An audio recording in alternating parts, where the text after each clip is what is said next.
Hello বন্ধুরা বন্ধুরা আপনারা সবাই কেমন আছেন? আশা করছি ভালোই আছেন। আমরাও ভালো আছি। একবারে খেতে বসে ভিডিও করছি। আজকে আমি আমার বরের জায়গায় বসেছি বন্ধুরা। বর আজকে তাড়াতাড়ি খেয়ে মার্কেটে বেরিয়ে গেছে, ওর অনেক কাজ মার্কেটে, তাই ও তাড়াতাড়ি খেয়ে বেরিয়ে গেছে। আমি আর আমার ছেলে খেতে বসেছি।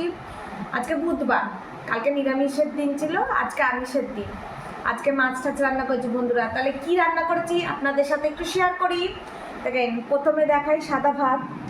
এই যে এটা আমার ভাত, আর এই যে এটা আমার ছেলের থালা, ছেলের ভাত পেরেছি, ঠিক আছে। সাথে আছে ডিম ভাজা বন্ধুরা। আমার ছেলে ইলিশ মাছ খায় না, তাই ওর জন্য একটা ডিম ভাজা করেছি। আর এই দেখেন, আগের দিন হাটে গেছিলাম মাছ কিনতে, ইলিশ মাছ রান্না করেছিলাম আর 4 পিস মাছ রেখে দিয়েছিলাম, এই 4 পিস মাছ রান্না করেছি আজকে।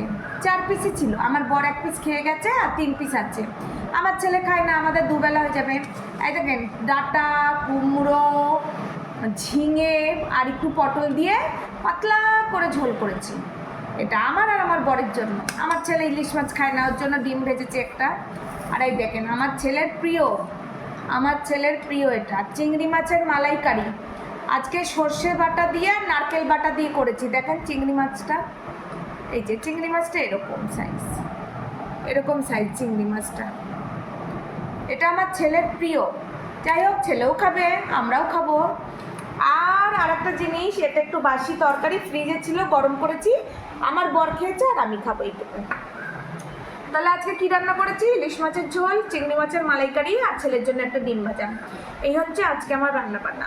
তাহলে বন্ধুরা, আজকে আমার রান্নাবান্নার ভিডিও কেমন লাগলো অবশ্যই লাইক কমেন্ট করে জানাবেন। আবার তাহলে পরের ভিডিওতে দেখা হচ্ছে। এখনের মতন টাটা।